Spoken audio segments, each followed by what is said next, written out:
Assalamualaikum warahmatullahi wabarakatuh. Waalaikumsalam warahmatullahi wabarakatuh. Gimana nih teman-teman? Apakah masih semangat? Masih. Oke, jadi pada kesempatan kali ini kami dari kelompok 9 akan mempresentasikan tentang peran fisioterapi pada peripheral arterial disease atau PAD akibat aterosklerosis.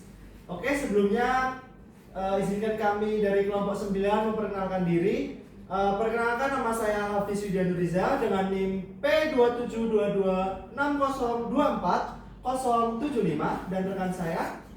Nama saya Gina Brigis Rafifah dengan NIM P272260240074.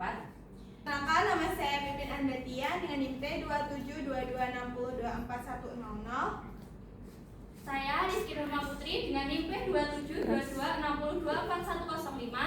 Saya Vigo Artasya Putra dengan NIM P272260241110.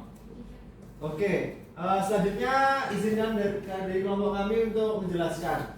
Yang pertama, pengertian dari peripheral arterial disease sendiri merupakan gangguan sirkulasi perifer akibat penyempitan arteri, terutama pada ekstremitas bawah.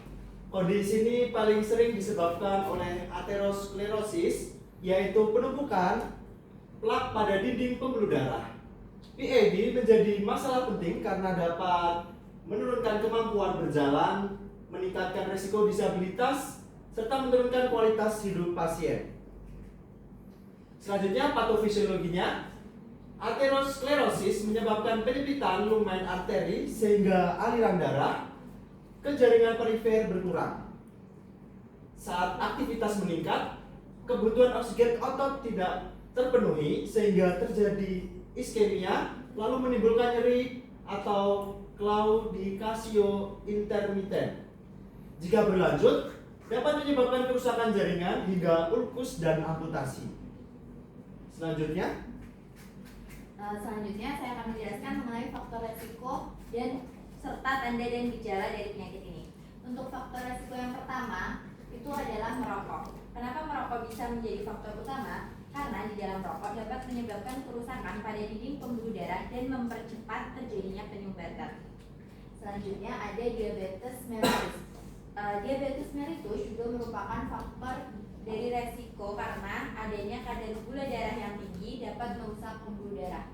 Selanjutnya hipertensi, tekanan darah yang tinggi dapat meningkatkan beban kerja pembuluh darah. Selanjutnya ada dislipidemia atau kadar kolesterol yang tinggi dapat memicu penumpukan plak pada pembuluh darah. Yang terakhir adanya usia lanjut dan sedentary lifestyle atau aktivitas kurang gerak. Selanjutnya tanda gejala. Untuk tanda gejala, pasien biasanya mengalami nyeri saat berjalan atau beraktivitas yang disebut claudicatio atau akibat kurangnya aliran darah ke tungkai. Selanjutnya, nyeri ini biasanya hilang saat istirahat. Selain itu, kaki dapat terasa dingin dan tampak pucat karena sirkulasi darah menurun. Selanjutnya, pada pemeriksaan juga dapat ditemukan penurunan nadi perifer, yaitu denyut nadi di kaki melemah. Jika kondisi semakin berat, dapat muncul luka yang sulit sembuh akibat kurangnya suplai darah ke jaringan. Selanjutnya ada dampak fungsional. Yang pertama adalah penurunan kapasitas berjalan. Yang kedua adalah mudah lelah. Ketiga, penurunan kekuatan otot. Keempat, gangguan aktivitas sehari-hari. Yang kelima, penurunan kualitas hidup. Selanjutnya ada diagnosis singkat. Yang pertama ada ankle brachial index atau ABI, yaitu jika nilainya kurang dari 0,9 menunjukkan adanya gangguan aliran darah. Untuk ankle brachial index ini bisa diukur dengan menghitung perbandingan antara tekanan darah kaki dengan tekanan darah lengan. Selanjutnya ada pemeriksaan Doppler, yaitu seperti USG untuk menilai aliran darah di pembuluh dan mendeteksi penyempitan atau sumbatan. Selanjutnya ada angiografi, yaitu pemeriksaan dengan konteks untuk melihat pembuluh darah secara detail.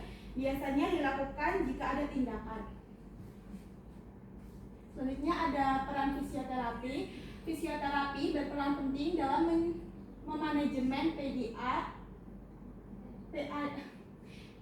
yaitu terutama untuk meningkatkan kapasitas fungsional pasien. Fokus utama fisioterapi sendiri yaitu meningkatkan perfusi jaringan, mengurangi gejala quadricultio, meningkatkan kemampuan berjalan, dan mencegah disabilitas. Baik, selanjutnya yaitu penata laksanaan umum. Pada penata laksanaan umum pada peripheral arterial disease tidak hanya berfokus pada terapi medis, tetapi juga melibatkan pendekatan komprehensif di mana fisioterapi memiliki peran yang sangat penting dalam meningkatkan kualitas hidup pasien. Secara umum, tujuan penata laksanaan PID adalah untuk mengurangi gejala seperti nyeri claudiocasio, nyeri saat berjalan, meningkatkan kemampuan berjalan dan aktivitas fungsional, memperlambat progresivitas penyakit, mencegah komplikasi seperti ulkus atau amputasi. Untuk selanjutnya, exercise therapy or intervention latihan merupakan gold standar dalam fisioterapi PID. Walking exercise program, jalan sampai nyeri sedang, moderate pain, istirahat, selanjutnya dilanjutkan kembali untuk durasinya 38 sampai 45 menit, frekuensi 3 sampai 5 kali per minggu. Program minimal 12 minggu, terbukti meningkatkan jarak berjalan claudical distension. Mekanisme kerja latihan memberikan adaptasi fisiologis berupa 1. Meningkat sirkulasi kolateral, 2. Efisiensi penggunaan oksigen oleh otot, 3. Peningkatan metabolisme otot, dan 4. Penurunan sensitivitas nyeri. Selanjutnya ada latihan pendukung. Jadi ada latihan selain walking. Yang pertama adalah stretching otot tungkai, bisa quadriceps, dan selanjutnya latihan fleksibilitas. Selanjutnya ada aerobic training, sepeda statis. Terus tujuannya untuk meningkatkan fungsi otot dan daya tahan. Terus ada edukasi oleh fisioterapi. Yang pertama bisa berhenti merokok, aktivitas fisik rutin, perawatan kaki, foot care, atau pencegahan luka dan amputasi. Selanjutnya ada monitoring dan evaluasi. Yang pertama parameter evaluasinya adalah jarak berjalan atau 6 minute walking test. Yang kedua adalah skala nyeri. Yang ketiga ada ABI. Yang keempat ada kualitas hidup pasien. Terus ada evidence based test atau exercise terapi pada PID direkomendasikan oleh yang pertama American Heart Association atau AHA. Terus yang kedua ada European Society of Cardiology atau ESC. Sebagai intervensi utama non farmakologis karena efektif peningkatan fungsi berjalan. Untuk kesimpulannya dari materi tersebut adalah PID akibat osteosklerosis menyebabkan gangguan perfusi dan fungsi ekstremitas. Fisioterapi memiliki peran penting dalam rehabilitas.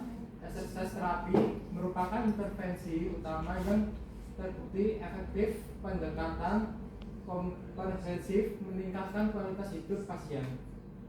Sekian dari kelompok kami, apakah ada yang ditanyakan? Saya ingin bertanya, Mengapa exercise terapi dianggap sebagai gold standard dalam penata laksanaan PID dibandingkan intervensi lain? Oke, ditamu dulu ya, Mbak. Ya, ada lagi? baik. Bagaimana hubungan antara aterosklerosis dan terjadinya claudicatio intermittent pada pasien PAD? Pertanyaan ditamu dulu ya. Ada lagi yang bertanya? Ya. Baik. Mengapa pasien PAD sering mengalami penurunan kemampuan berjalan dan mudah lelah? Kami tampung dulu ya Kak. Ada lagi? Saya. Oke. Apa perbedaannya PAD PAD dengan varises. Oke. Kami izin berdiskusi dulu ya teman-teman. Iya.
Permisi, mohon maaf, Erli.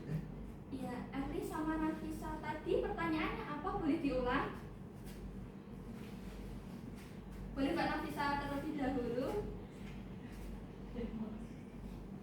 Bagaimana hubungan antara aterosklerosis dan terjadinya claudicatio intermittent pada pasien PAD? Oke, terima kasih Mbak. Ya, Mengapa pasien PAD sering mengalami penurunan kemampuan berjalan dan mudah lelah? oke, terima kasih Mbak.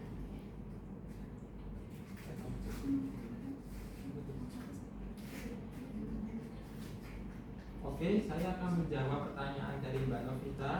Mengapa exercise terapi dianggap sebagai gold standar dalam penanganan PAD dibandingkan intervensi lainnya? Jadi jawabannya adalah karena exercise terapi secara langsung meningkatkan perfusi jaringan melalui pembentukan sirkulasi kolateral, meningkatkan efisiensi penggunaan oksigen oleh otot, serta menurunkan gejala claudicatio.